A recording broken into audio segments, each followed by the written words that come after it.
Good evening, everyone. Welcome back. And yeah, it's Sunday evening. It's 7:35 p.m. here in Poland. Hope you all are having a wonderful day. It is the Passion Sunday and the blessed feast day of Saint Patrick. So for those who celebrate Saint Patrick, and yeah, I hope it's been a good day. And Horse, of course, welcome. Good to see you, Dr. Obvious. Always good to see you. Matthew Velasquez, Artsy Fartsy, Nerdy Wordy.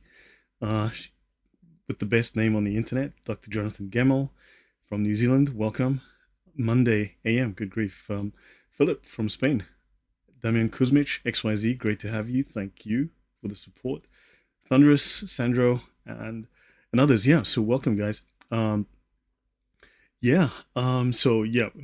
people leave comments saying that they really dislike the fact that I engage with the comments, with the chat, that I engage with the audience during my talks. They wish I would just read the news as if I were a newscaster. Well, that's not how the channel works. If something that someone is offended by or upset by, um, yeah, there are other channels, I guess, that discuss these topics, or maybe they aren't, but this is how it's done here. Yeah, guys, so I was away for 1 week. I was in South Africa. I got back. It's a full day's travel to get there. It's a full day's travel back. It's 2 flights, long haul. And yeah, so I am a little worn out, but it's good to be back online. And yeah, I had to go and sort out a number of issues. I still have my mom's estate to deal with. There were some legal issues that cropped up, and yep. So it wasn't all fun. It's just really visiting family. My granny is 96 years old. Actually, I should post a picture of her when I yeah. And there's one on my phone, but to get it, it's going to be yeah. So my 96-year-old granny, I had to visit her. Not sure how long she'll be with us, and yeah. So it wasn't really fun time. I got to see none of my friends. I just saw family, did some necessary things, and I'm back. It's 7:30 p.m. Horse. So Michael Glovatsky, hello. It works out to attend this live today. Thank you. Good to see you.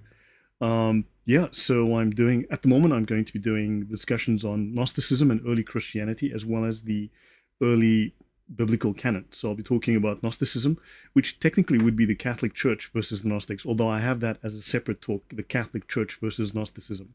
That would be a separate discussion on heresies. This is really the early church, which really is the Catholic Church, despite any protestations to the contrary, I would say.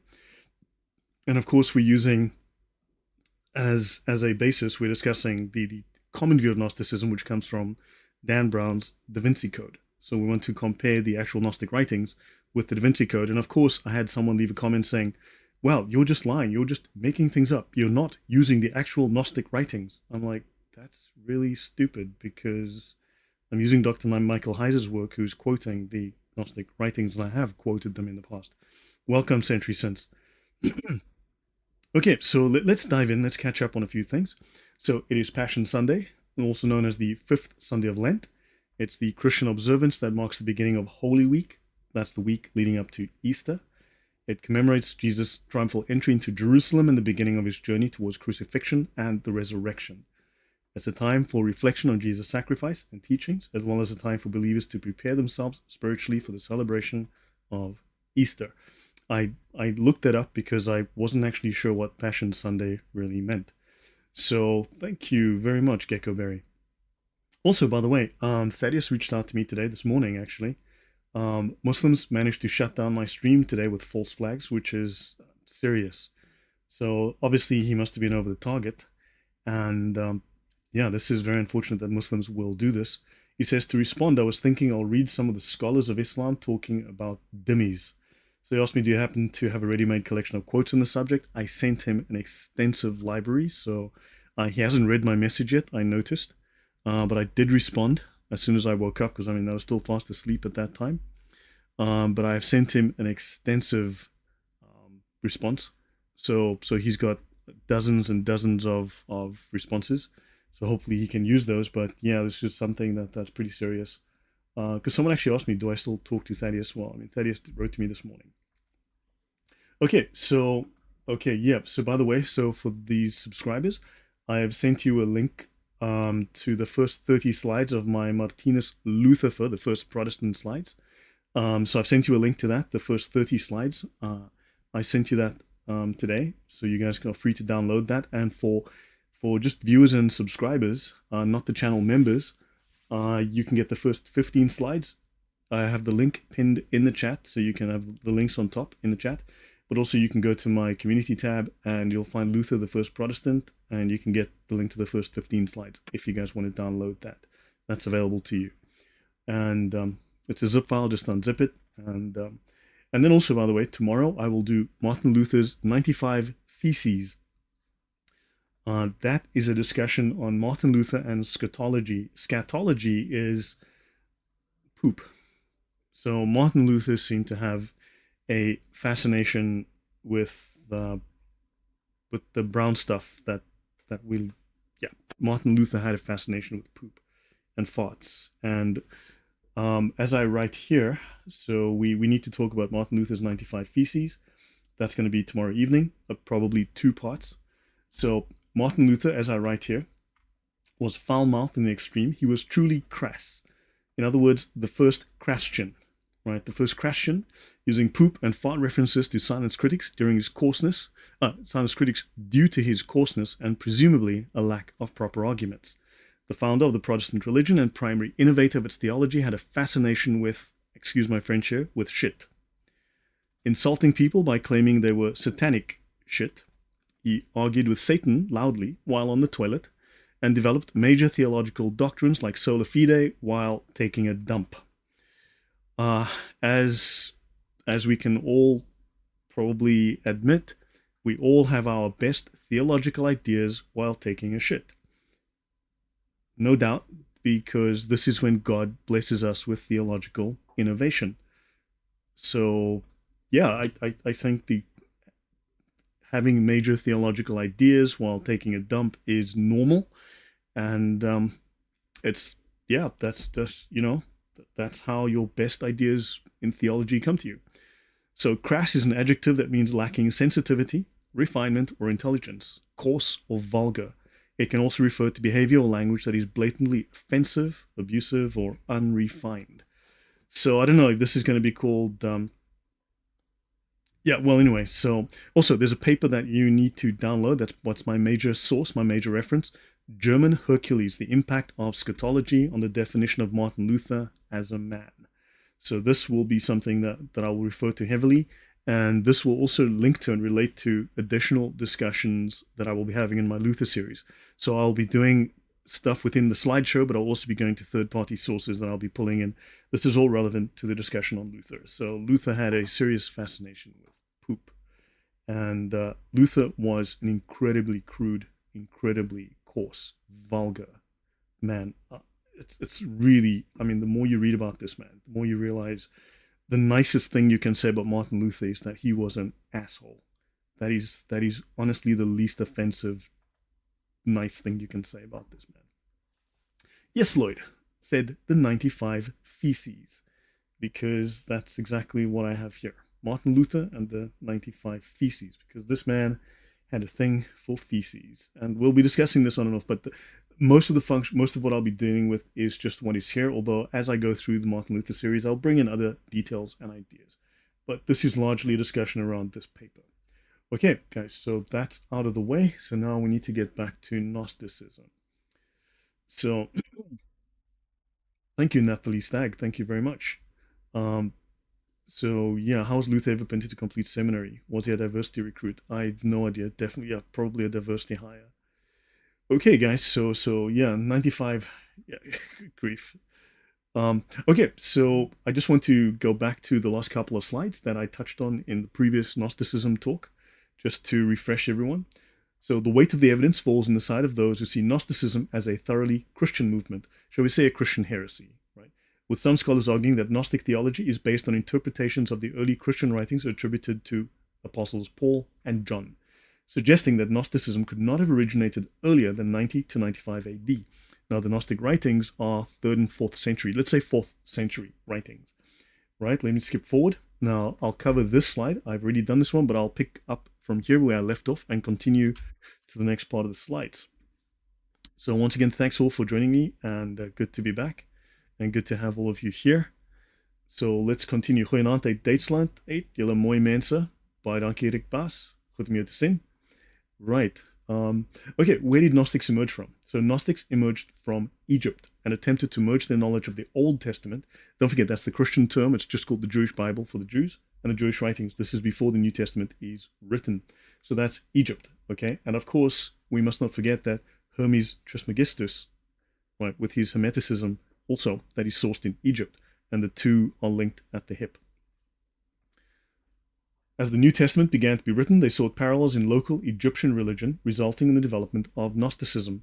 So, linked to the Hermetic corpus.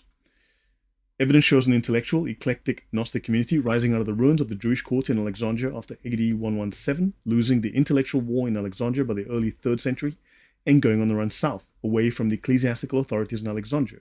So they went towards Western Turkey, Asia Minor. With the emergence of Christianity, many Gnostic schools in Egypt became Christian or incorporated Christian elements into Gnostic doctrine. So you've got this merger of Christianity with Gnosticism. I need to do a talk, and I've mentioned to you before that I have listened to Gnostic preachers talk, and there's the Gnostic Catholic Church, there's other Gnostic churches, and when you hear them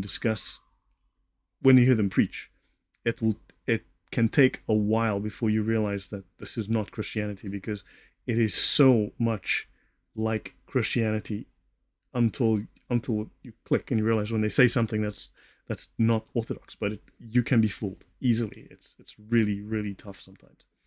Another issue that arises is the question of evil and its existence. Orthodoxy maintains that if anything other than God is in control of evil, it implies dualism and diminishes God's power. Right? So we've discussed this. So the Jewish Bible does not portray a competitor to God. Therefore, Orthodoxy rejects the idea of another force equal in power to God. Some Gnostics, as well as some heretics, as we've discussed within modernism, believe that God contains both good and evil. God does good and evil. Or God controls Satan and makes Satan do evil. Satan is not an independent actor. He's under the control of God, who tells him what evil to do.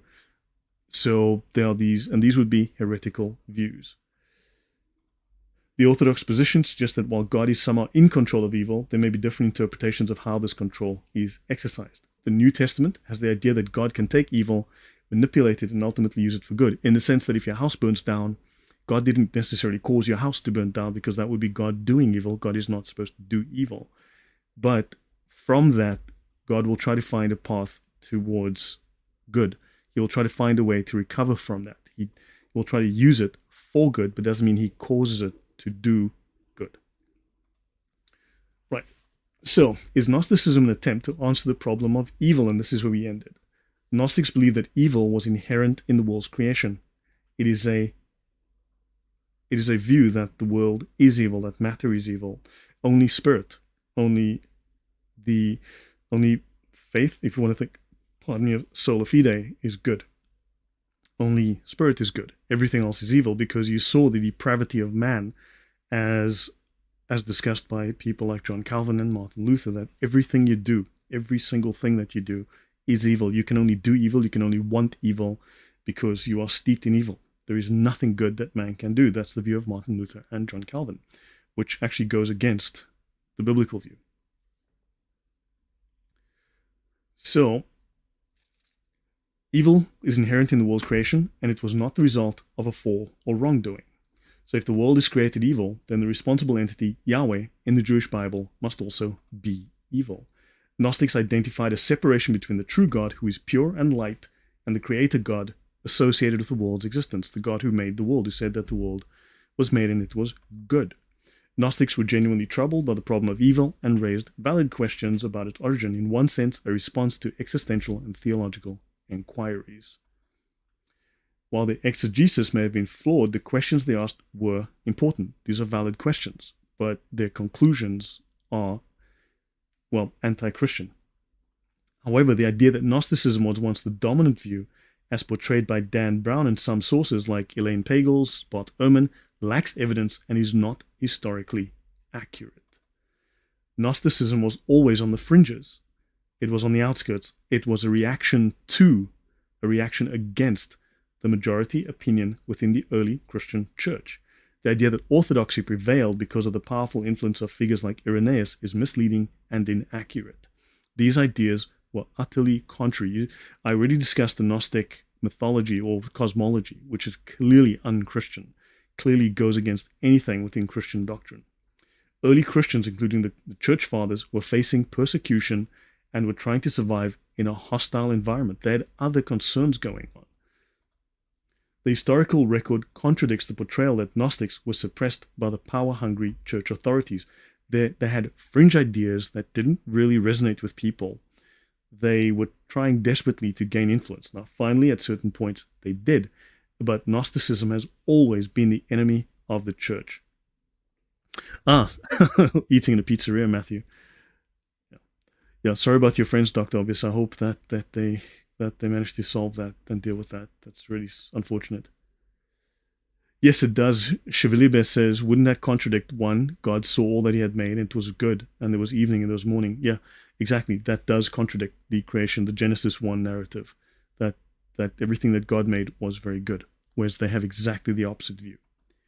Right, Gnostics are heretics with false beliefs, so it is important to approach the historical context with accuracy and avoid misconceptions about the motivations and dynamics of early Christian groups.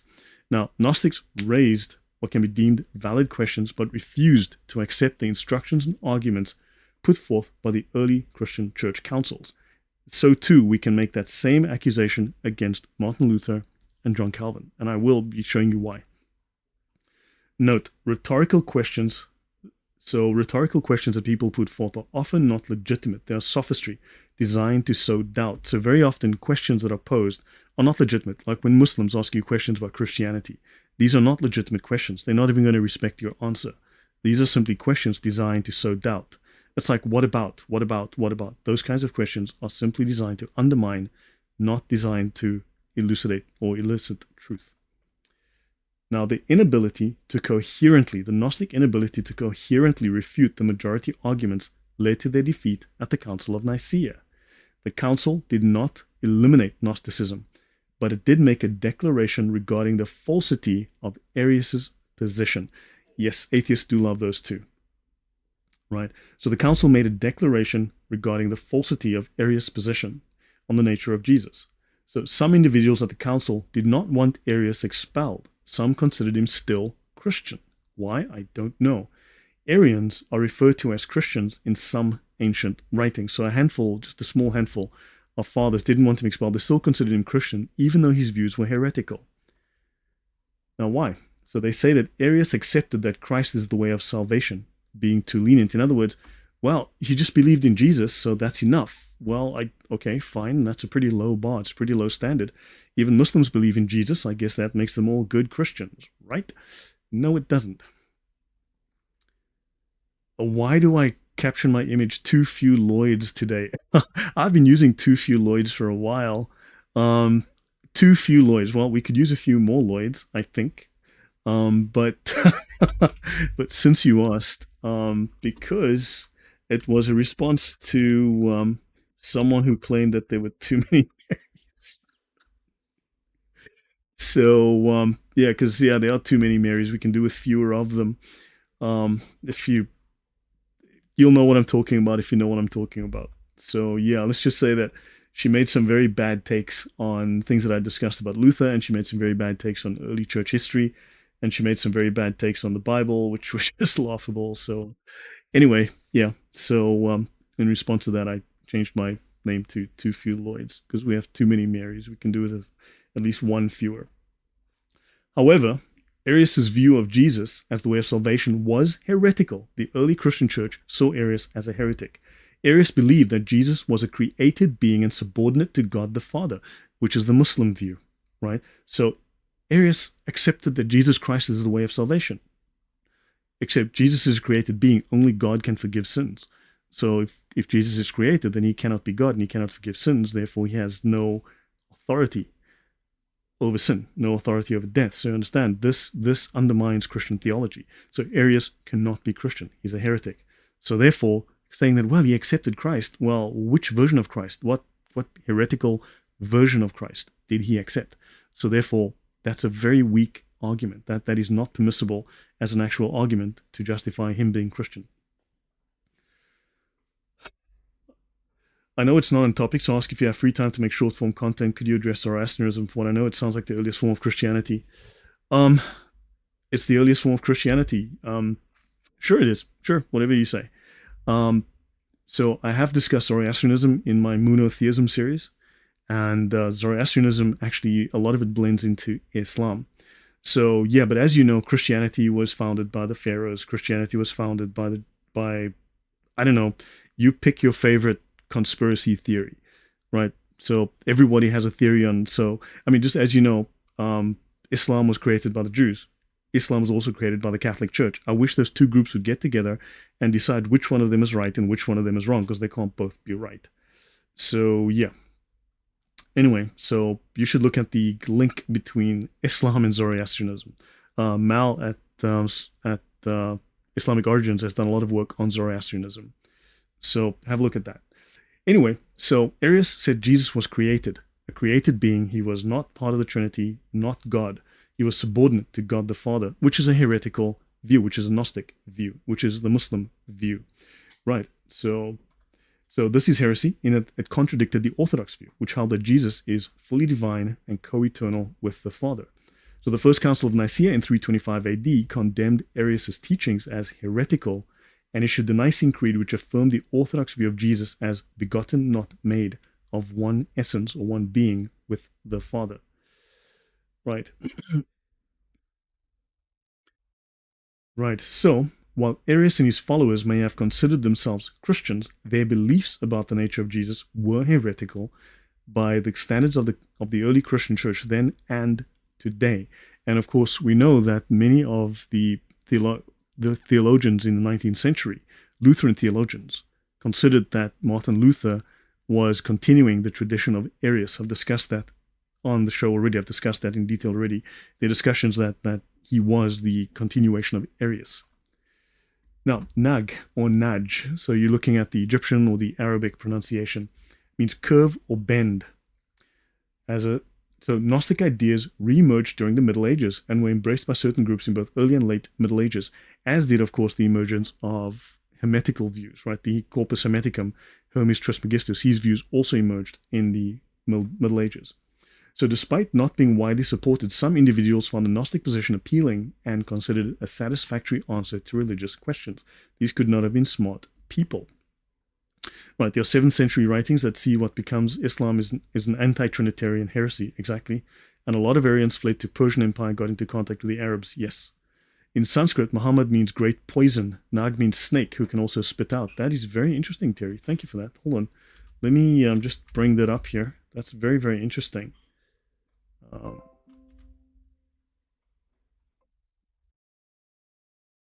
Just do that. So apparently, okay, I have to source this. I have to go and check this, obviously. But Terry says in Sanskrit, Muhammad means great poison. Nag means snake who spits out poison or venom. Coincidence? That was my first reaction to the term Nag Hammadi. So Nag, we'll get to that, but Hammadi means it's the diminutive of Muhammad, right? Muhammad. So Nag Hammadi is related to that, but we'll get to that. But thank you for that. That's very, very interesting. I need to bear that in mind. All right. So the proponents of Gnosticism never presented evidence or arguments refuting the majority viewpoint, as their preference for the Gnostic sufficed. So Gnosticism is really just a preference. It's not an evidence-based view. For instance, when you go look at archaeologists who do archaeological digs, they rely on the Old Testament and the New Testament for where to dig, for what they found, to try and verify what they found. They look at the history in the Old and New Testaments, because these are historical documents. They have historical validity. Whereas the Gnostic texts have utterly zero. And this will annoy Gnostics when you speak with them and ask them, show me the historical evidence that gives proof of the Gnostic claims. Show me how this actually merges with history. What evidence is there? Can you show a dig that brought up Gnostic idea? Nothing. There is nothing. There is literally zero. So understand, Christianity is a historically based religion. It is based on literal history. It is true. It's factual. It happened. That is the definition of truth. Whereas Gnosticism is myth. It is 100% myth. It has zero grounding in reality, in history. Nothing. There is zero in Gnosticism. where you can say that, well, no, historians and archaeologists have used this, because they've led them to archaeological findings. No, sure, Nag Hammadi might have been real as an archaeological site, but the Gnostic writings are purely myth. So Maha means great, Mad means poison, so you get Muhammad. Interesting. All right, so we find influence and threads of Gnostic ideas stretching back to the pre-Christian times, particularly in Jewish texts from the first millennium BC. I would have to do a different episode again, and I've mentioned we would have to go to the discussion on what was the name of that? The Book of Al-Chasai. I've discussed that. Okay, so though the Dead Sea Scrolls do not have explicit Gnostic beliefs, Gnostics were drawn to certain ideas and passages within them. So these various strands of Gnostic influence converged in the 2nd or 3rd century, marking the emergence of Gnosticism as a recognizable movement. Now, let us look at the manuscripts of the New Testament, not just the Gospels, versus the Gnostic Gospels from Nag Hammadi. Now, in the context of the name Nag Hammadi, Naj in Egyptian Arabic translates to distinguished in English. So the term distinguished signifies being recognized for excellence or eminence, suggesting that the area has a notable or special status. In this context, Nag Hammadi is recognized as unique or prominent place for some specific reason such as historical, cultural, or religious significance. Thank you, Matthew Velasquez. Much appreciated. Right? So, distinguished, Muhammad, but that mention that you've made there of the Hindu or the Sanskrit of Muhammad, that's very, very interesting. Okay. So, reaction to the Dead Sea Scrolls. So, in the early days of Qumran research, the early days of Qumran research produced spectacular theories about Jesus and the first Christians and the Qumran community. So this French scholar, André Dupont-Sommer, argued that the teacher of righteousness, the founder and the first leader of the group in Qumran, according to the scrolls, had a career that prefigured and paralleled that of Jesus. He writes, the Galilean master, as he is presented to us in the writings of the New Testament. So this is just after the finding of the Nag Hammadi scrolls. And of course, these people, the Qumran scrolls. So now they have all these fantastical theories, and it took a while for everything to settle down, but everybody was very keen to jump on the idea that they could now debunk the New Testament utilizing these new documents. The Galilean master, as he is presented to us in the writings of the New Testament, appears in many respects as an astonishing reincarnation of the master of justice, that is, the teacher of righteousness, as the title came to be translated. Like the latter, he preached penitence, poverty, humility, love of neighbor, chastity. Like him, he prescribed the observance of the law of Moses, the whole law, but the law finished and perfected thanks to his own revelations. Like him, he was elect and Messiah of God, the Messiah, Redeemer of the world. Like him, he was the object of the hostility of the priests, the party of the Sadducees. Like him, he was condemned and put to death. Like him, he pronounced judgment on Jerusalem, which was taken and destroyed by the Romans for having put him to death. Like him, at the end time, he will be the supreme judge. Like him, he founded a church whose adherents fervently awaited his glorious return. But of course, as you know, Christianity is based on Zoroastrianism.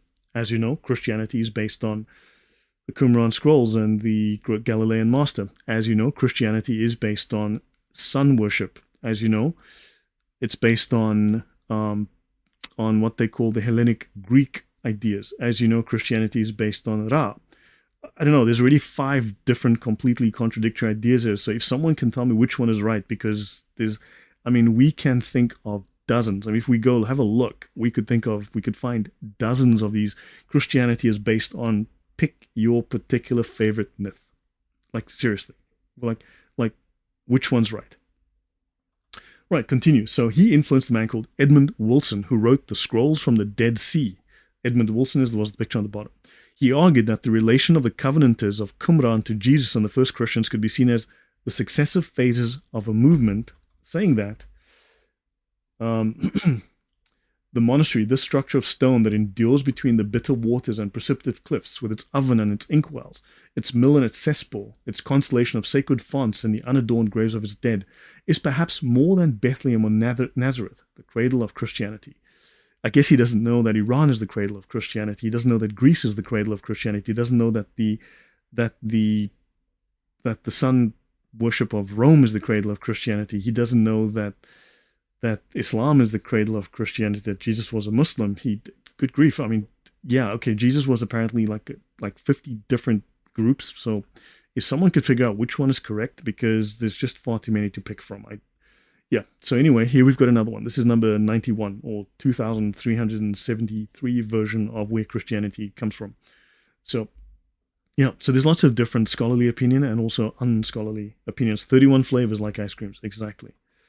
So it would seem an immense advantage for cultural and social intercourse, that is, for civilization, that the rise of Christianity should at last be generally understood as simply an episode of human history rather than propagated as dogma and divine revelation. In other words, let's get rid of Christianity. The study of the Dead Sea Scrolls, with the direction it is now taking, cannot fail, one would think, to conduce this. This woman, Kim Iverson, said Jesus was a Christian. Kim Iverson, I've listened to her discuss Christianity, and I'm like, what is she talking about? Yeah, look, I mean, she's... Yeah, she really shouldn't discuss the topic. I don't think she knows what she's talking about. So, Millard Burroughs of Yale embraced the minimalist thesis in his widely used The Dead Sea Scrolls. He wrote, "There is no danger, however, that our understanding of the New Testament will be revolutionized by the Dead Sea Scrolls as to require a revision of any basic article of Christian faith. All scholars who have worked on the text will agree that this has not happened and will not happen, and it has not happened up to now. Direct influence of the Qumran sect on the early church may turn out to be less probable than parallel developments in the same generational situation. The question here is the same one encountered when we attempt to explain similarities between Judaism and Zoroastrianism, or between Christianity and the pagan mystery cults. After studying the Dead Sea Scrolls for 7 years, I do not find my understanding of the New Testament substantially affected. Its Jewish background is clearer and better understood, but its meaning has neither been changed nor significantly clarified. In other words, the Bible itself is already very, very clear. So this adds some additional clarity, but it gives us some more historical, shall we say, context. But it doesn't change the biblical story in any way. So, now the Dead Sea Scrolls include portions of all the books of Hebrew Bible except Esther. When I discuss Martin Luther, we'll be discussing the relevance and the importance of this as well.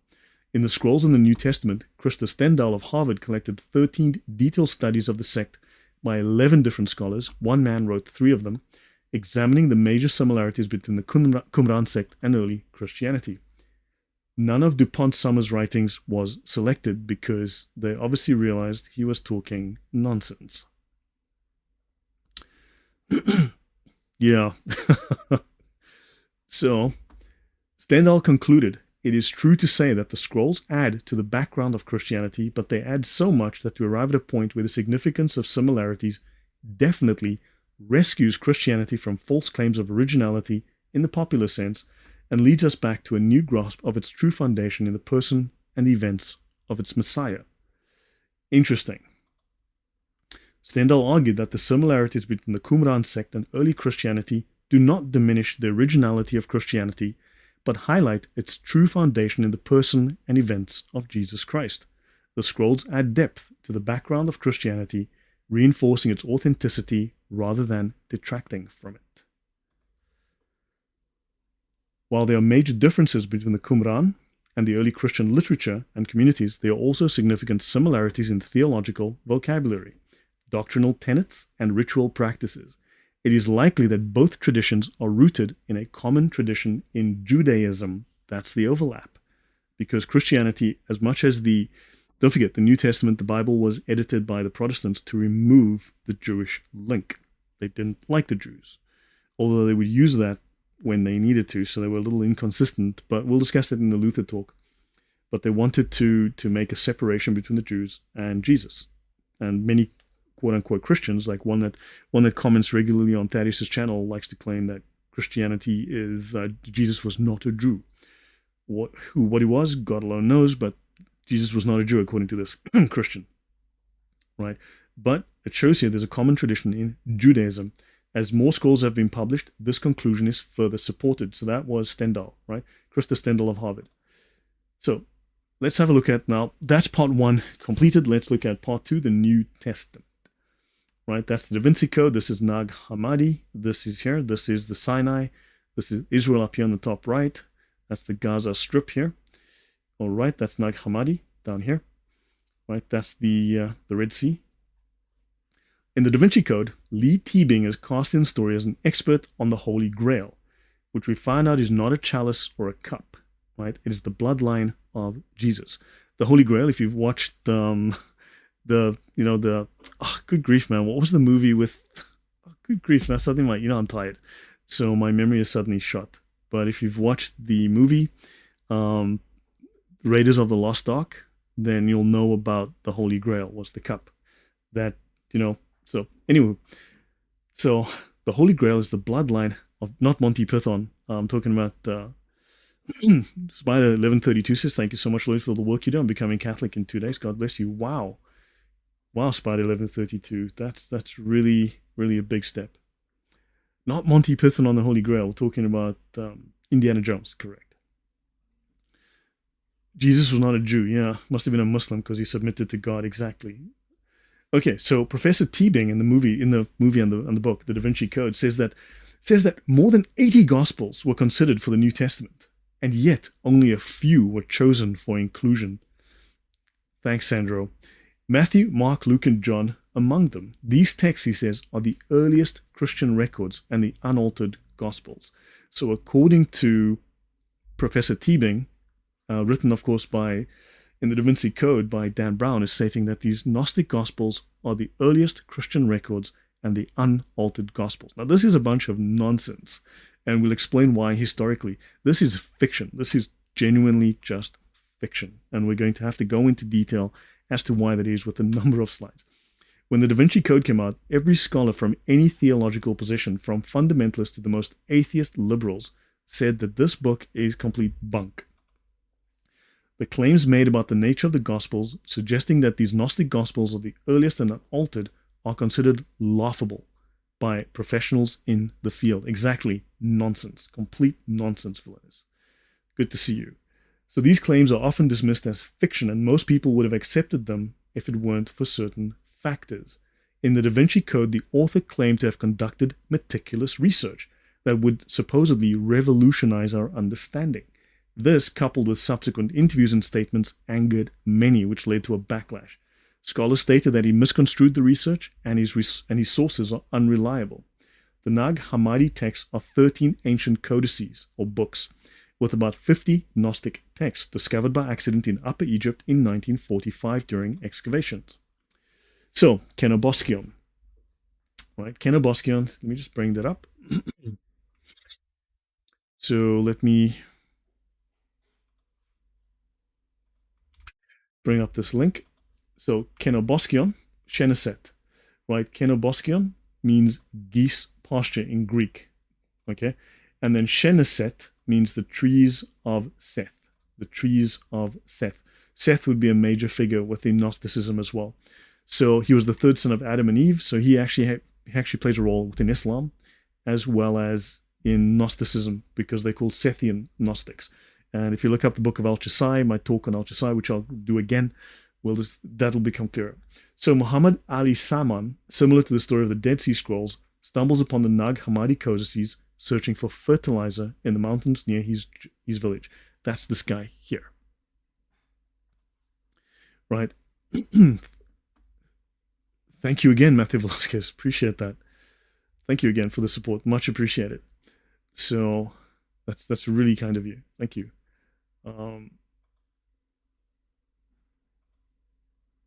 So give me a sec. So let's see. Let's continue. So this is some of these scrolls, right? So he's here, Muhammad Ali al-Saman at Kenoboscion in front of the monastery. So the books are quickly sold in the black market, but the Egyptian government manages to recover them soon after. The condition of the manuscripts was relatively decent compared to other ancient manuscripts. There's like 1,800 pages of manuscripts that were found. So the codices are taken to the Cairo Museum, where a few years pass before scientists become aware of their significance. In 1966, at a conference in Italy focused on Gnosticism and the new texts, James Robinson gathers editors and translators to publish the Nag Hammadi codices in English. Robinson is chosen to oversee the project, and eventually what they call a facsimile edition of the codices was published. A facsimile edition of the Nag Hammadi codices is a high-quality set of reproductions or photographs of each page of the original manuscripts. So these plates are compiled in book form, allowing readers and scholars to study and examine the text, even if they don't have direct access to the original codices. It is expensive at $750. Subsequently, an English translation was made available. The introductory material preceding the translation is extracted from Robinson's book, and it states the following. So let's look at the Nag Hammadi library. It includes 12 codices and 8 individual leaves, among other items, as you can see here. All manuscripts are from the 4th century. All the manuscripts are from the 4th century. Now we know the church was founded in the year 33, according to the standard Christian history, right, from the New Testament. So, in other words, these are all late post-Christian. If they're from the 4th century, the 300s, that means they are 300 years after Christianity gets started. Hello from England, Silvana Leveria, welcome from your Uruguayan new subscriber. Thank you very much. Good to have you. Right. Have you noticed that all these odd cults have to deny history? Yes, they all have to deny history.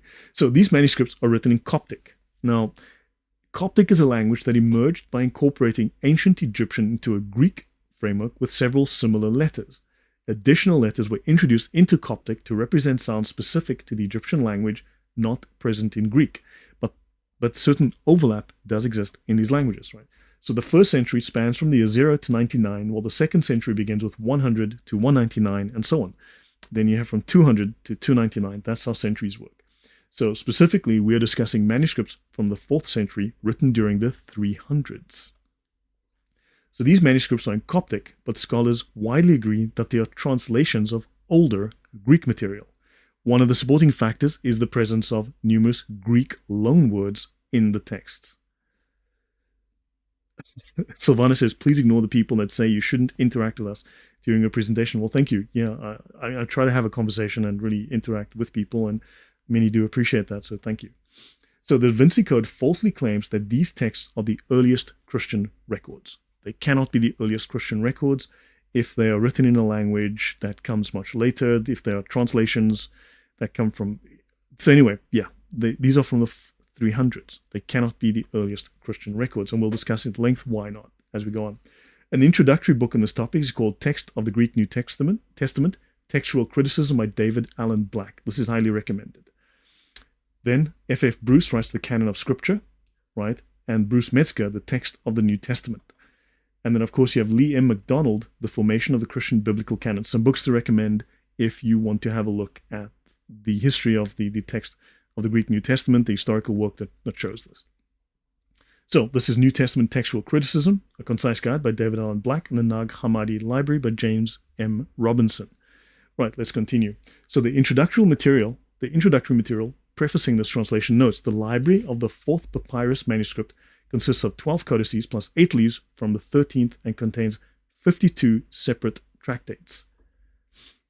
Due to duplications, there are 45 separate titles. Because the majority of the library's tractates derive from the Hellenistic sects, now called Gnostic, and survive in Coptic translations, it is characterized as the Coptic Gnostic Library. So that's from this book here, an absolute goldmine of the literature of Gnosticism, the Nag Hammadi Library, the definitive translation of the Gnostic scriptures, complete in one volume, James M. Robinson, General Editor. So let's have a look. Jesus is crucified here, 33 AD, and the Christian church is founded. The New Testament, Gospels, Acts, and even the Didache are written here, as early as the year 50, or perhaps even slightly sooner. Now, the presumed Greek original Gnostic Gospels are presumed to be written from about the year 145 onwards. So, in this period. Now, the Coptic Gnostic Gospels of Nag Hammadi are written during this period from roughly 250 to about 375, 380. So the Coptic Gnostic Gospels are written in this period. The New Testament Gospels and the Book of Acts and others are written here. So up to about this point, the Book of John is written, and that's the New Testament done. Do I need to affiliate to any religion to follow this channel? I'm looking to learn. No. I mean, I have Catholics, I have Protestants from all stripes in the channel. So Patrick Island, welcome, thank you. So yeah, I grew up in the Anglican Church, which is in one sense very similar to the Catholic Church, in others not. But I think it's quite obvious from what I've said in my videos that I lean very much towards the Catholic Church being the original church, the Catholic Church being authentic. Its doctrine has remained consistent for 2,000 years, and you just need to have a little bit of a thick skin, because I let's just say I take a less than heartwarming view of Martin Luther and Luther's connections to Gnostic heresies and the very, very false Protestant history that is out there, because yeah, Protestants have a slightly less than ideal appreciation of history, shall we say. I mean, look, so we're not burning heretics then. Look, I would need to go into, so the Catholic Church, given certain criteria, obviously recognizes Protestants as Christians, right? I'd have to go and look up exactly what those criteria are, what the reasoning is. But that said, there are groups that claim to be quote unquote Christian that are clearly not Christian, that are heretical. And don't forget, every single Christian sect, and I've covered this in a couple of episodes that I've done, every single Christian sect, if you go to the 16th to 18th centuries, just after the Reformation, just after Martin Luther, did his whole thing, right? In that period, for the next 200 years, every single Protestant sect claimed lineage to the apostles through known heretics, claimed lineage to the apostles through heresy, and clearly Gnostic groups that are absolutely, positively, flamingly not Christian. So they clearly are appealing to a history that is totally unchristian, that is in no way has ever been identified as Christian, and they're claiming that these are the pure original Christians. That is clearly a bunch of nonsense, and if every single Protestant sect did this, then every single Protestant sect is based on a falsehood, is based on a lie, is based on heresy. It's that simple. So, yeah. You aren't afraid to call out catechism either, just to note you're not as... Yeah, well, yeah, I had... The channel took a major hit. It still suffered, actually, because Catholics were very happy to support the channel when I was discussing Protestantism. The moment I pointed out errors in Catholicism, the channel took a serious hit. My monthly subscriber count is down significantly, and I got slandered and smeared by Catholics, which was not fun. So, yeah, for telling the truth about Catholicism, for pointing out what's in the catechism. And Catholics going, no, that's wrong, that's you're lying. It's like, it's in your catechism. Deal with it. Your popes are saying it. Deal with it. So Catholics called me a liar for pointing out exactly what multiple popes, as well as the catechism, the magisterium of the church, says. So, yeah. Okay, moving on. The majority of scholars date the Gospels before the 80s AD, or even earlier. Now, in my discussion on the Didache, that goes back to 47, 48 even, potentially. Only a small number of scholars suggest later dating for any gospel. Even the Didache is now dated to around 50 AD, so the range is 50 to 80 AD. Patrick Island, true Lloyd, I'm Catholic, they ran. Yeah, many didn't. Well, so many have stayed, and that's how it is. So it's a live lecture, yes, Michael, so it's a conversational style. So they presumed earlier Greek Gnostic originals are 100 years after the New Testament. So you're looking at Greek originals are at least a century after the New Testament. So these Gnostic Gospels are later than Christianity. And the New Testament texts are much earlier than any Gnostic text. So those are your dates. And the Council of Nicaea falls here. It had to deal with all of this Gnostic nonsense that was going on. It was necessary to convene it because of the threat of Gnosticism. Wait, I thought the majority of scholars dated the Gospels later. No. Those dates are changing. Archaeology is improving. Ask the Gnostics where their fantasies, their myths are substantiated in archaeological evidence and history, where the archaeology substantiates their crazy mythology. Because there is zero evidence for that. So, continue. So the Gospels, so evidence supporting 50 to 80 AD New Testament text. So the Gospels, specifically Matthew, Mark, and Luke, contain prophecies about the destruction of the temple. So these Gospels serve as predictions for future events. That's Matthew 24, Mark 13, and Luke 21. So Jesus... I wonder if I should bring these up, just in case. Let me bring up the very first example. And Jesus said unto them, see ye not all these things? Verily I say unto you, there shall not be left here one stone upon another that shall not be thrown down. So that's the buildings of the temple. right? So Jesus accurately predicted the destruction of the temple, destroyed in 70 AD.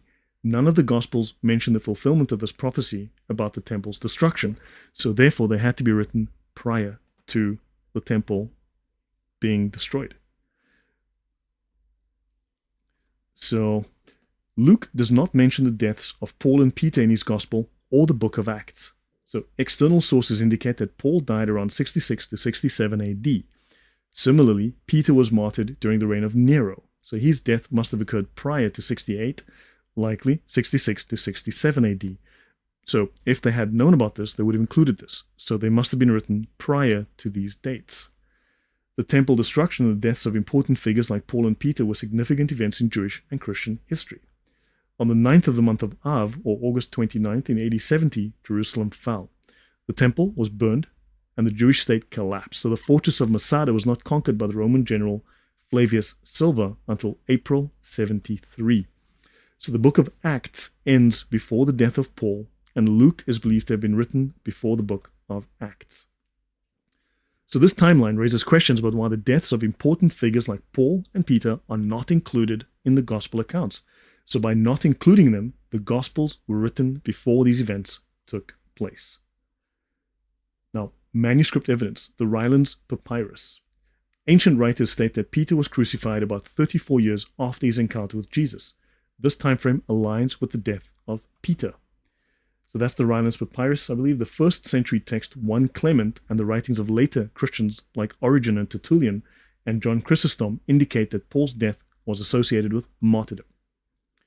Although the New Testament does not give specifics about Paul's death, records show he was imprisoned in Rome and wrote several of his epistles during captivity. Did I just miss? I made a wrong mistake here. So let me fix this slide. Apologies. I just need to go back and fix that slide because clearly I've made an error. So let me go and fix that. Good grief. Okay, let me just take this out of the way. That's the right. Okay, this. Let me bring this aside to the side here. So, manuscript evidence, the Rylands Papyrus, is the oldest manuscript fragment of the New Testament. It is dated to the 130s to the 140s AD, when Jesus appeared before Pilate. Okay. So it's the oldest manuscript fragment.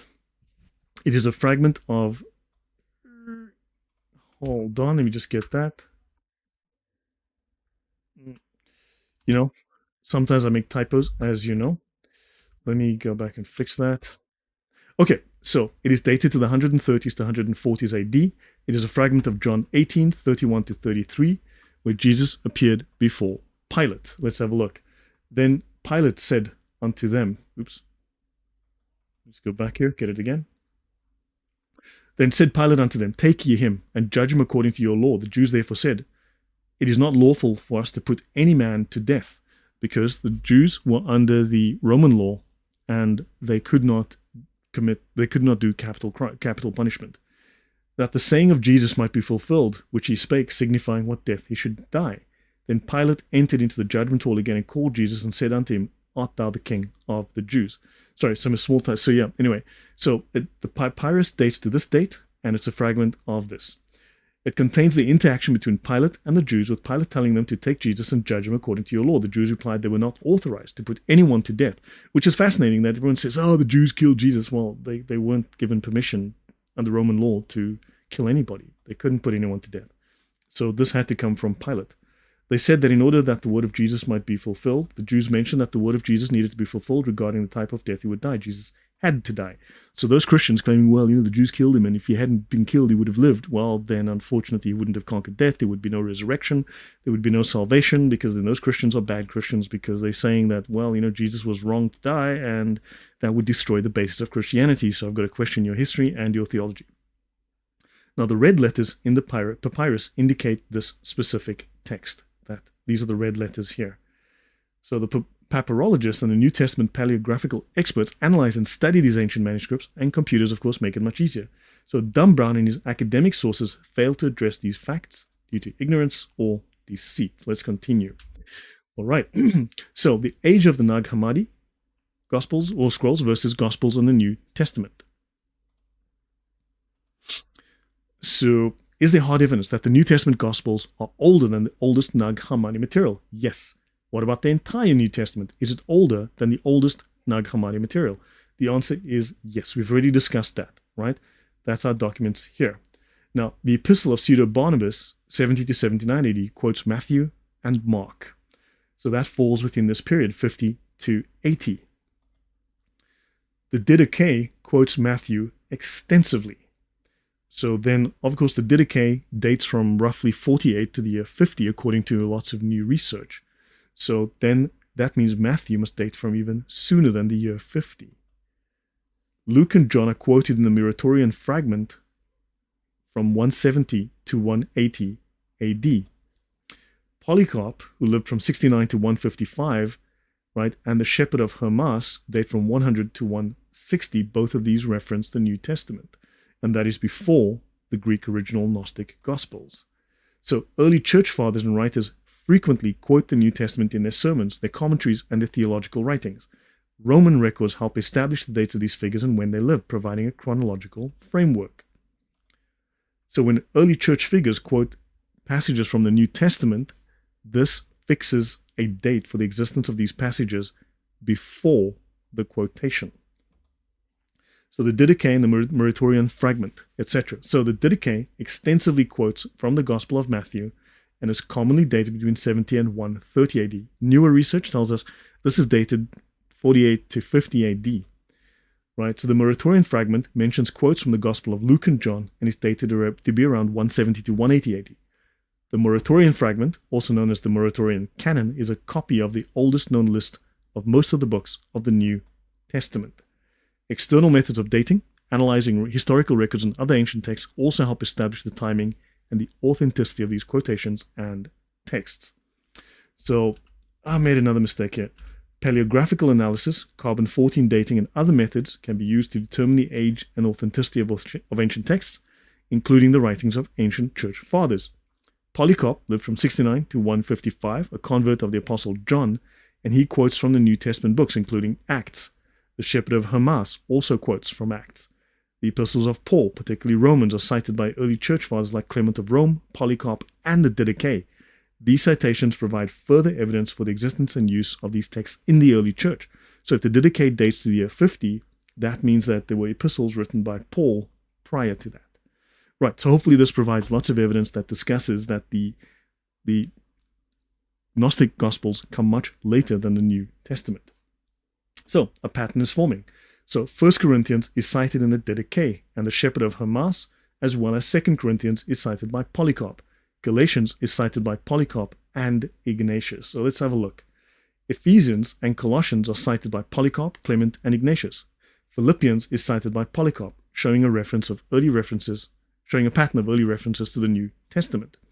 So every book of the New Testament is quoted in a source earlier than the oldest Gnostic material. Every book of the New Testament is quoted in a source earlier than the oldest known Gnostic material. Other epistles of Paul, like 1st and 2nd Thessalonians and the 1st Timothy and Titus, are cited by Clement and by the Didache. So Romans is cited by Clement of Rome, 95 to 97, right? Polycarp, who lived from 69 to 155, and by the Didache, which dates from 50 to 70. 1 Corinthians is cited in the Didache and the Shepherd of Hermas. 2 Corinthians is cited in Polycarp and the Shepherd of Hermas, and the Epistle of Diognetus in 150. Right, Galatians is cited by Polycarp and Diognetus.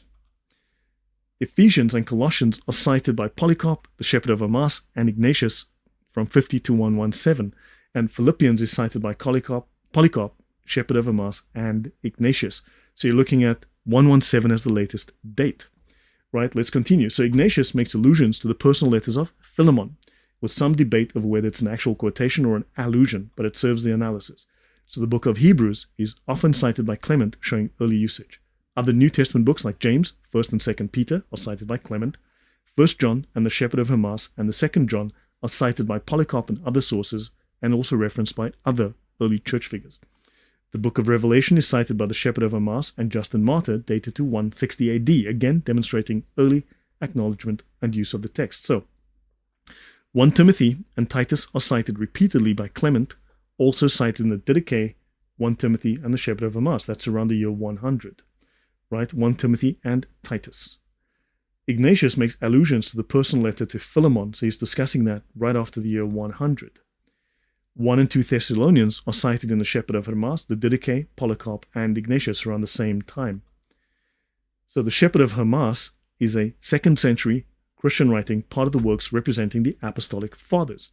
It's attributed to Hermas, an enslaved Christian that was given his freedom and became a wealthy merchant. It has 5 visions, right, experienced by Hermas, along with 12 mandates called moral commandments and 10 parables. The basic theme of the Shepherd of Hermas is that post-baptismal sin can be forgiven at least once. It is considered a valuable indication of a type of Jewish Christianity and regarded as scripture by some early church fathers such as Irenaeus, Clement of Alexandria, Origen, and Tertullian. Of course, it did not make its way into the final canon. So the book of Hebrews is cited around this year 100 by Clement, and it's in the Didache, which dates from here. James is cited by Clement and by Ignatius. Let's continue. 1 and 2 Peter are cited by Clement. That's around the year 100. 1 John is cited in the Shepherd of Hermas. That's around the year 110. 2 John is cited by Polycarp and in the Muratorian fragment, which dates from 170 to 180, as well as Polycarp around this date, 120. So 3 John and Jude are also cited by the Muratorian fragment. Revelation is cited in the Didache, the Shepherd of Hermas, and by Justin Martyr as late as 160, but of course as early as the year 50. Right? So understand, so hopefully based on what you've seen here, this timeline, breaking down the timeline and this, right? So the links are all available. So, okay. Yeah. So basically, hopefully you see here that the New Testament is cited within Christian documents long before the Gnostic Gospels are written, because they clearly are based upon and follow upon the Christian documents. Hermas. This way it sounds like Hamas. So I've been saying Hermas, haven't I? DMAC, welcome. So let me see if I've missed anything. Yeah. Kutam gave himself name Muhammad, the praised one, Allah is the praised one, so he's Allah. Yeah, well, exactly. Jesus is also the praised one. Okay, so yeah. So guys, hopefully this gives you some idea that we can rely upon the Christian record and that the Gnostic record is just not, it cannot be the earliest. Dan Brown is wrong. Dan Brown is providing false information. Yeah, so historians say that the Shepherd of Hermas was read in some churches, which helps destroy sola scriptura and the final authority used in the early apostolic church. Yeah, the early Christian fathers did not believe that the Bible was the sole, rule of faith, because how do you translate it? How do you interpret it? Right? But we'll discuss that when I get into Martin Luther. I have no idea, because that's not something I'm knowledgeable of. Okay, so also halahal means poison in Sanskrit. Searching for halahala in Google, it's pronounced like halal. You can't tell the difference. Interesting, Terry. That's very interesting. I'll bring that up again here. This very interesting. Yeah, very interesting. The Sanskrit. Yeah, which also tells us there's an Indian connection to Islam. I know that. I have seen it myself, but I haven't spoken about it or done any work on it. So let's have a look at the early church fathers. How long have we been going? So, okay. All right, so Clement of Rome was an early Christian leader and the 4th Bishop of Rome, known for his epistle to the Corinthians and his emphasis on church unity. Clement of Rome is born around 35 AD, grows up as the early Christian church is spreading throughout the Roman Empire. Early Christian writers suggest that he knew some of the apostles personally, and he was directly influenced by their teaching. Polycarp, 2nd century Christian bishop and martyr, a disciple of the apostle John, a significant figure in early Christianity in Asia Minor, where all the Gnostics went. Origen was an influential Christian theologian and biblical scholar of the 3rd century, known for his teachings on theology, textual criticism, and the allegorical interpretation of Scripture. Tertullian, a prominent early Christian writer and apologist, known for his defense of the faith against heresies and his development of Latin Christian vocabulary. Clement of Alexandria, early Christian theologian from the late 2nd to early 3rd century, known for his blend of Christian philosophy and Greek philosophical ideas and his emphasis on harmony between faith and reason in Christianity, something that Martin Luther heavily opposed. Let's do a map of Asia Minor. I'll do like another 4 slides, then I'll call it a day probably. So, map of Asia Minor, right? So, This is the traditional region of Anatolia, and then the letters in italics are the regions of Greek settlement. So anything in italics here is Greek settlement. So we're looking at this region of the world here. So the entire New Testament is quoted before the writing of any Gnostic gospel. I actually bought this book, Fabricating Jesus, How Modern Scholars Distort the Gospel. Oh, no, I bought Jesus Under Fire. Sorry, Craig A. Evans. By the way, Craig A. Evans, I would strongly recommend you watch his talks on YouTube. The guy's brilliant. Man, he takes no prisoners, he pulls no punches. Right, Craig A. Evans. Look up his talks on YouTube. They're fantastic. So, Fabricating Jesus, How Modern Scholars Distort the Gospel. Really, really worth talking about, worth watching. So the entire New Testament is quoted before the writing of any Gnostic Gospels. So let's see. The only possible exception among Gnostic material is the Gospel of Thomas, which may be roughly contemporary with some of the later Gospels, but there is debate. It's just your boy Jay says, interesting. Doesn't also Islam claim at least the elites of Freemason Muslims, etc., that they have true Gnostic religion? Also mixed with some of the Egyptian gods? Yes, they do exactly that. So, yes, the Muslims claim to have founded Freemasonry. They are the original Freemasons, and that they also inherited the Sufis, that they inherited the original Egyptian mystery religion. Which, yeah. So, Lloyd, you bring so much evidence for early Christianity. I've read the Bible so many times, I failed to see sola fide and sola scriptura. Yes, it's crazy to see how these Protestants are deceived into believing that. Wait till I talk more about Martin Luther. It's nuts. Okay, let's continue. All right. So according to Dr. Michael Heiser, the Gospel of Thomas is a topic of debate, still up with scholars. And obtaining scholarly material related to it can be expensive and may require access to a library, although you can find things online. So scholars like Craig Evans created a harmony of the Gospels, which combines the narratives of the four Gospels, or the three synoptic Gospels, Matthew, Mark, and Luke, into a cohesive storyline. Craig Evans' harmony highlights the connections between the Gospel of Thomas and the canonical Gospels by indicating where Thomas quotes from the Gospels. So the Gospel of Thomas takes from the earlier Gospels and then repurposes them for its own use. So clearly it is later than the original Gospels. So let's have a look at the message in the Da Vinci Clown.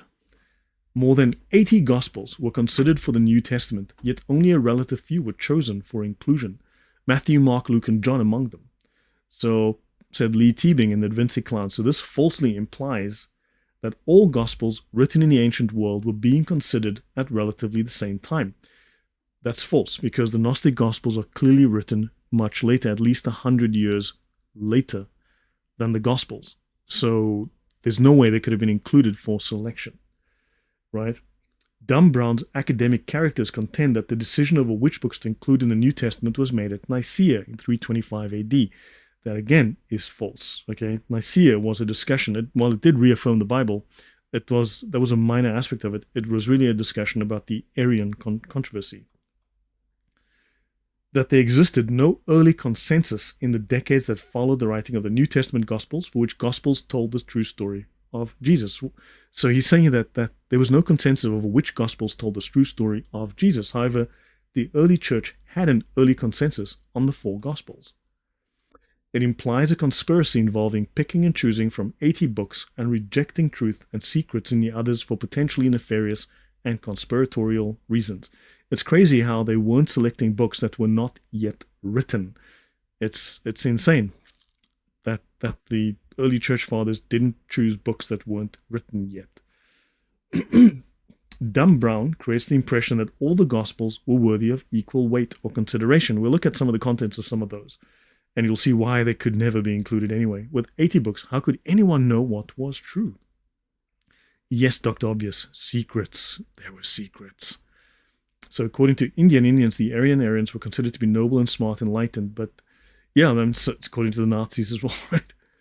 Right. So, yet no Christian in the ancient world believed any of that. There is no evidence amongst the early Christians that they believed a word of what Dan Brown or Dumb Brown in the Da Vinci Clown was claiming. So the four canonical Gospels, Matthew, Mark, Luke, and John, were widely accepted and recognized as authoritative accounts of the life and teaching of Jesus Christ from an early period in Christian history.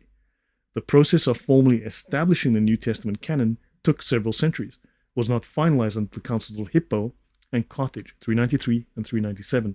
Now, I've got other videos on the channel discussing this. I'm not going to go into that now. I've got other videos discussing in detail these were already established within the first century, but there were issues, there were heresies, there were other problems, and therefore these councils had to finally and fully establish and affirm this so that there was no question. But these were responses to heresies, these were responses to controversies within the church.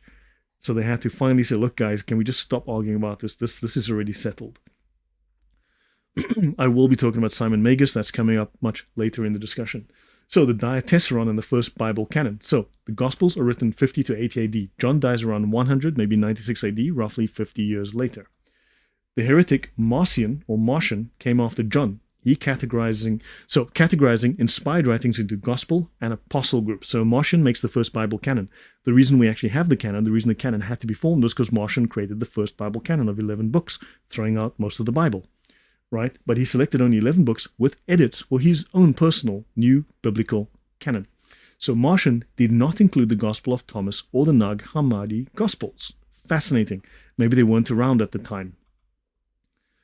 Marcion, 2nd AD, right, born in Sinope, Asia Minor, now Turkey, becomes a prominent figure in early Christianity in Rome. So he's known for his controversial teachings. He founded the Marcionite movement, which was considered heretical by the Christian church. I say hello, Luther, because I've discussed Lutheran theologians discussing how Marcion and Luther were so similar, and Luther was continuing the Marcion tradition. Justin Martyr in 160 produced a list of the memoirs of the apostles. In 170 AD, Tatian creates the Diatessaron, a harmony of the four Gospels, Matthew, Mark, Luke, and John. It is still available in fragmentary form, mostly in Syriac. The Muratorian fragment listed various books as canonical, including the Gospels. That's around 160 as well, right? The Diatessaron is a harmonized gospel text that combines the canonical Gospels into a single narrative. Created by Tatian, a 2nd century Christian writer and theologian, it presents a unified and synthesized account of Jesus' life and teachings. It is widely used, and it is influential in some Christian communities. It fell out of favor and was superseded by individual gospel manuscripts.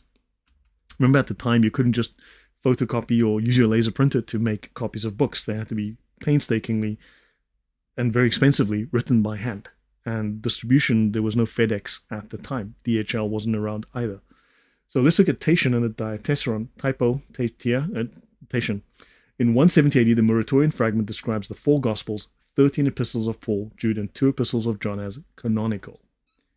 The Diatessaron, created by Tatian, included the harmony of the four Gospels. The Diatessaron was popular in Assyria among the Syriac-speaking church, lasting until the early 5th century before being replaced by the four Gospels. The Gospel of Thomas, also known as the Gospel of Thomas to Didymus Judas Thomas, is believed to have originated from the Syriac-speaking church in the eastern part of the Roman Empire. So notice the parallel here. The fact that this designation is unique to the Syriac church suggests that the Gospel of Thomas was present in that region during its early circulation. So the Gospel of Thomas is commonly known as the Gospel of Thomas, but it is also known as the Gospel of Thomas to Didymus Judas Thomas in the Syriac region, right? So therefore we have a location for the origin of the Gospel of Thomas. So Tatian, the creator of the Diatessaron, did not include the Gospel of Thomas in his harmony of the four Gospels, indicating Tatian did not consider the Gospel of Thomas to be canonical. So we know it was around in that part of the world, but yes, he did not consider it canonical. This exclusion demonstrates that Tatian did not view the Gospel of Thomas on the same level as the four canonical Gospels. So let's do a last couple of slides. Hopefully this is interesting and not dull. I know it's very academic what I'm doing here, but hopefully I'm laying evidence, presenting what is good evidence based on Dr. Michael Heiser's talk, and hopefully displaying it graphically so you can understand how these Gnostic Gospels are very late parodies of the original Gospels. So Justin Martyr, early Christian apologist and theologian from 2nd century, roughly 100 to 165 AD. Particularly in his first apology, he calls the Gospels the memoirs of the apostles. So he calls the Gospels the memoirs of the apostles. He then goes on and he says, so it describes the written accounts of the life, teachings, death, and resurrection of Jesus Christ that was circulating among early Christian communities. It emphasizes the eyewitness nature of the gospel accounts and connection to apostolic tradition. I need to stop here and, of course, do this whole YouTube thing where I've got to say things like, please like, share, subscribe, smash that, make jihad on the like button. Remember to brush your teeth at least twice a day, and change your toothbrush every 3 months. Make sure that you change your oil, that you check your tire pressure, and anything else that's important for people on YouTube to say. But so yeah. Okay, so he emphasizes the eyewitness nature of the gospel accounts and the connection to apostolic tradition. Interesting. So you've got history for that. All right. Now, so he highlights that the gospels are written by the apostles or based on their teachings and experiences. So he's giving us corroborative proof of the origin of the gospels. Lloyd needs dental sponsorship. Love me. Yeah, maybe I do. So he believed that the Gospels were reliable accounts of the life and teachings of Jesus Christ, which he used to defend and explain Christian beliefs to non-believers and critics. This underscores their importance as authoritative sources of Christian doctrine and history. So Marcion comes 144 AD, just before this whole Gnostic explosion, right? So he writes a thing called the Gospel and the Apostle, right? That's his division of the Bible into these books. Right, so Justin Martyr writes in 160 AD the Memoirs of the Apostles, that's what he calls the Gospels, and Tatian and the Diatessaron, the Harmony of Four, that comes here. Right, then you have the Muratorian fragment, describes 4 Gospels, 13 epistles of Paul, Jude, and 2 epistles of John. We've already had evidence from much earlier than that. Patrick Island says Catholics haven't dumped you yet, bro. Thank you very much. So, let me see, did I miss anything? Someone mentioned anything? Vava Paints Phil says the most bizarre thing is how come this historical evidence escapes every school curriculum, simply showing the war against Christ is in every work of life. Yes, that is very true. Definitely will need to rewatch this a few times. Thank you. Yes, Lolo Main, you're very welcome. Thank you. Why were the Catholics up in arms anyway? What did you say? You can't come to Lloyd's channel and not expect your previous beliefs to be upended. Yeah, I know. So basically, I showed like 4 popes, including Pius X, and even the Catholic Catechism clearly stating that Muslims and Christians worship the same God, right? That Allah of Islam and Yahweh of the Bible are the same God. Although the Catholic Catechism does state, the Catholic Church does teach that the Muslims have effectively butchered or corrupted the idea of God. They've got the wrong view of God. So they have the same God, but they have taken an incorrect view of him. They've twisted, they've misinterpreted, they've applied poor theology to the concept of God. So they say that this is the same God. Although I think given modern knowledge, given a modern understanding of Islam, this cannot be the same God. I mean, would be my view. I think so. The Catholic Church, I think, might need to want to take a new view of this, a new look at this. But this upset people who said, no, the Catholic Church does not teach that. The Catholic Church explicitly does teach that. But they told me that this does not, Catholic Church does not teach it. I then mentioned the sources, and I actually had one Catholic tell me, oh, so these are your Catholic sources. I'm like, I wasn't aware that the catechism belongs to me. I thought it's part of the magisterium of the Catholic Church, but okay, fine, whatever. So yeah, one Catholic actually put out a video smearing me, calling me a liar, and yeah, that was all fun and games. So I've still got screenshots of all of it. So yeah, but yeah, so yeah, I mean, it leads to questions. I mean, that I would think is something that needs to be re-looked at. Okay, so yeah, but that's something that the Catholic Church does teach. Now, we can disagree with it, but we must also understand, to be fair, I also did state that we need to understand why the Catholic Church made that decision. We need to understand what their rationale is. We can't simply just criticize it without understanding what it is, what the intention is, or what the rationale is, because we don't have all the information as to the rationale. We need that information. So I did say we need to discuss that in more depth. But people were up in arms. It caused a huge stink. Let's put it that way. Okay, so yeah. Okay, so let's continue. So here you've got Justin Martyr, you've got all these. Okay, let's move on. Let's do another slide or so. Okay, so the Gospel of Thomas is not canon, right? That's the Gospel of Thomas. And I will go into much depth. This is 200 slides I've got. This is going to be like 300 slides at the end of the day. This is going to be long, 250 slides. This is going to be a lengthy talk, but I need to lay out all of this history, go through all of this history and show how the history of the Christian canon has been misrepresented, early Christianity has been misrepresented, and the common modern view of Gnosticism is just false.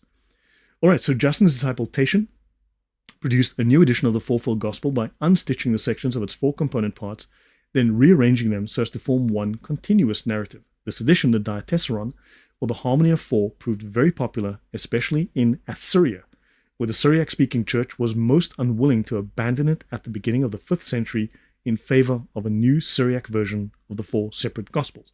So understand there were arguments. So yeah, old habits died hard. So the Gospel of Thomas has been dated as early as AD 50 to 70 and as late as the end of the 2nd century. Note the wide divergence of dating opinion.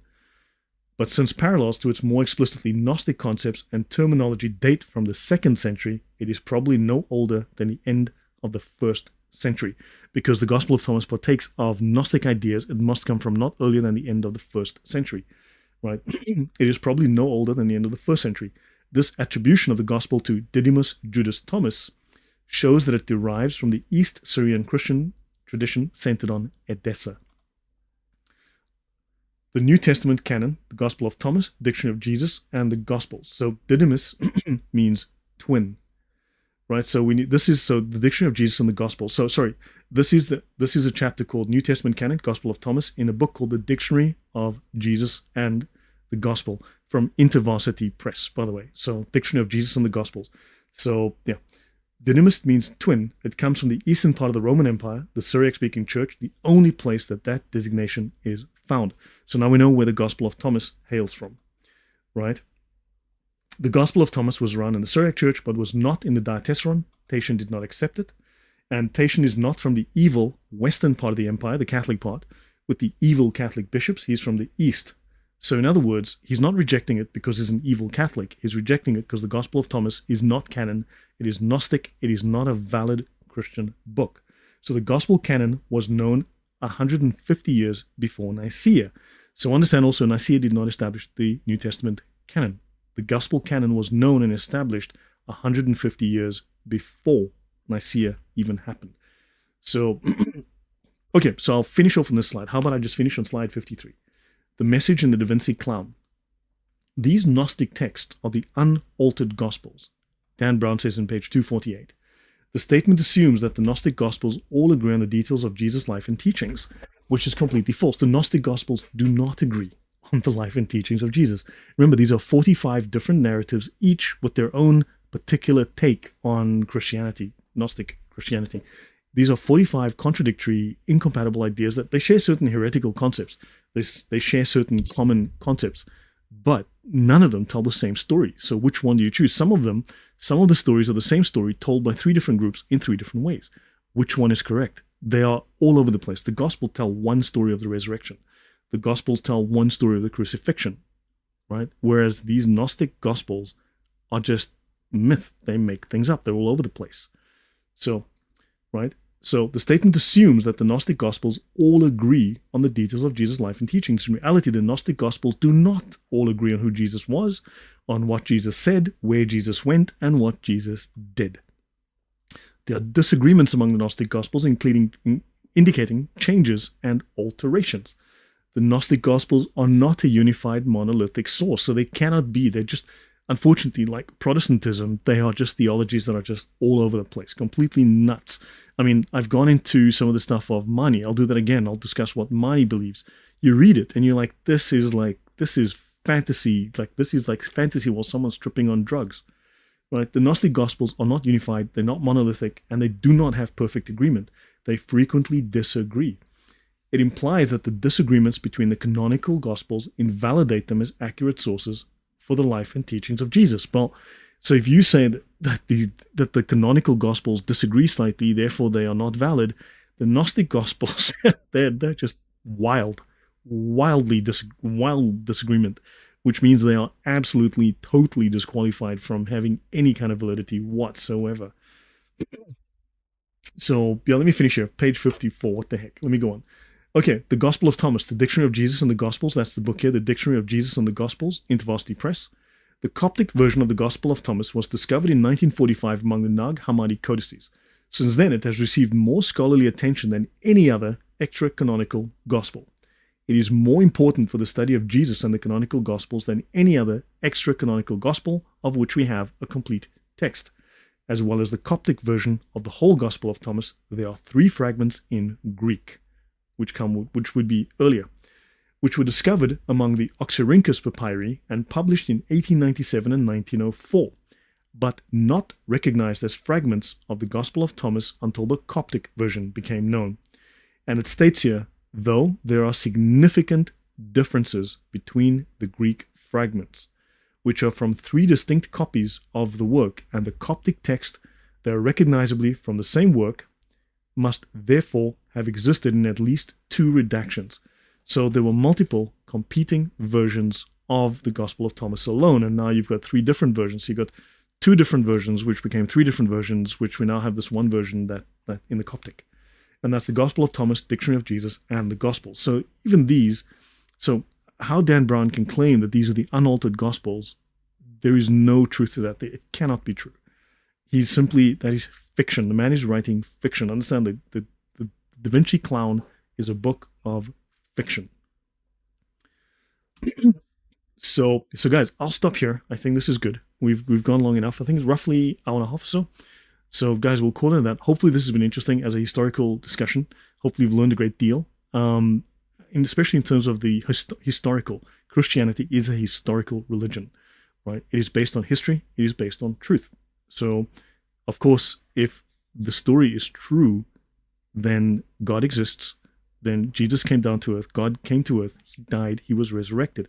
If this history is true, then of course every other story that tries to destroy it is an enemy of the truth, right? So understand that the definition of truth for us would be that Christ came down to earth, died, was resurrected. So that is truth. Everything else is an attempt to destroy that truth. It is an attempt to destroy this historical truth, and also, therefore, it must, according to what I'm stating here, it must then try to conceal or confuse the truth. Also, it must try to conceal and confuse and destroy the method we use to determine what truth is. So hopefully this has been useful to understand the place in history of the Gnostic Gospels versus the canonical Gospels. So thank you all very much. So yes, that's also true. The Catholic Church does not have... No, the Catholic Church doctrine is very much consistent across the last 2,000 years as I've seen, as I've looked at it. And these are all churches in communion with Rome. That's the 23 different rites. It's not 23 different sects like the Protestants who are completely in disagreement with each other, who have incompatible, contradictory doctrines. That is, which one of those is correct if they all cannot even agree. So, yeah. So guys, thank you very much. I hope it's been great, and have a wonderful Sunday. I'll see you guys tomorrow evening. I will be talking about, let me bring that up quickly. Let me bring up, I'll be discussing this guy tomorrow, Lucifer, the first Protestant. Let me go through where I am. By the way, I've made this available, as I mentioned, for those who are, there's a free version, 15, I've linked it. 15, the first 15 slides is available for free to those who just want it and want to download and have a look. And then for subscribers to the channel, I have made the first 30 slides available. So we will be starting here tomorrow about Martin Luther, how Martin Luther founded the Protestant religion of peace. So yeah, let's see. I finished up kind of here yesterday, last week, 2 weeks ago, or a week ago. Martin Luther was, Muhammad used to have seizures. Muhammad was very sick. Then you'd find out that Darwin was, for instance, a very sick man. Well, so was Martin Luther. He was really sick. And of course, propaganda had to be put out to make him seem really, really healthy and strong and virile and a strong man. And of course, we've discussed this, so I can discuss that. We'll do a lot of this, but Martin Luther was a very sick man. And there is evidence, at least as discussed by doctors who've gone over his history, that think that he was a little not so good. But for instance, Luther is the monster of Table Talk number 5207, whose suggestion to suffocate a 12-year-old boy, presumably suffering from Prader-Willi syndrome, right? So Martin Luther does write. This book is called Disability in the Christian Tradition, and Martin Luther stated, oh, this kid is disabled. He has no soul. He was created by the devil or infested by the devil. You should kill him. Either take him to the river and drown him or put a pillow over his mouth and suffocate him to death, because that's how Martin Luther felt we should deal with disabled people. Now, of course, the Nazis who utilized his notes, and because Martin Luther wrote some really fascinating things that perfectly suited the Nazi purposes, because Martin Luther and the Nazis were on the same page on a lot of issues, which means that the Nazis were either Christians or Martin Luther was fucking crazy. Pick one. So, as I said, either the Nazis were good Christians because Martin Luther's theology and Martin Luther's writings, and the Nazis, they were like this. So either the Nazis are really good Christians, or Martin Luther was a bit of a Nazi himself. Take your pick. Which way you want to go with this? Because the Nazis were able to vindicate the legalization of the killing of disabled people using Martin Luther's own words. Yeah, and own writing. So that's good old Martin. Thanks. And then, of course, Martin Luther says, the temporal sword and temporal government have never been so clearly described or so highly praised as by me. Martin Luther was saying that, the use of the sword by the government and the praise of government, my support of government, we're talking tyrannical government by the princes and the use of the government sword. I have praised this more than anybody because I am just... And he says, and he writes here, what else is war than the punishment of wrong and evil? And Martin Luther goes on, we've discussed already, Martin Luther's praise for the government killing people, and he says here, the hand that wages such a sword and kills is not a human hand, but it's God's hand. So if you kill, remember those peasants, the 100,000 peasants that got killed? Martin Luther sided with the princes against the oppression that they were imposing on the peasants. And he says, but it's God's hand that's killing them, not a man, and God hangs them. God breaks them on the wheel. God tortures them. It's not you torturing the peasants. It's God who's torturing them. God decapitates. God strangles and fights. These are all God's works and God's judgments. War is God's work in progress. Thanks, Martin. That's Martin Luther, clearly the religion of peace right there. We'll be talking more about that. I'll be talking about, Luther's preference for bigamy. Luther insisted that whatever was not specifically forbidden by Scripture was an option for the Christian, and there is no biblical ban on polygamy.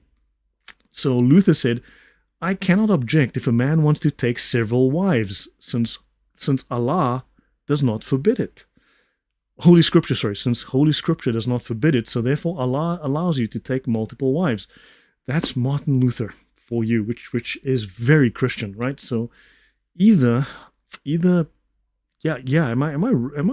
I taking drugs? Because I personally, I'm of the obviously incorrect view that Christians don't take multiple wives. That's for Muslims and pagans. But Martin Luther says, hey, it's all good. How many wives do you want? 3, 4? Knock yourself out. There's no biblical ban on cocaine. Yes, Dennis, there is no biblical ban on cocaine. So cocaine, we cannot object to that because there is no biblical ban on cocaine. Yes. There you go. That's Martin Luther. You are as wise as Martin Luther. Pat yourself on the back, Dennis. So, yeah, guys. Martin Luther, we're going to be discussing this utter and total freak. As I said, Martin Luther, at best, was an asshole. And I say that seriously because I could say a lot worse things than this man. I'm trying to be polite here. I am trying to be polite by calling this man a complete and utter asshole, at best. That's the nicest thing I can say about him. Yeah, so let's see. So guys, so let's call it a night. Thank you very much. And we're going to be talking about this tomorrow. And so that's Martin Luther, and we're going to be taking this man apart because this is an absolutely disgusting, filthy, reprehensible, heretical, blasphemous, just pig of a man. That's Martin Luther. So guys, I will see you tomorrow evening. Have a wonderful night, and till next time. Thanks.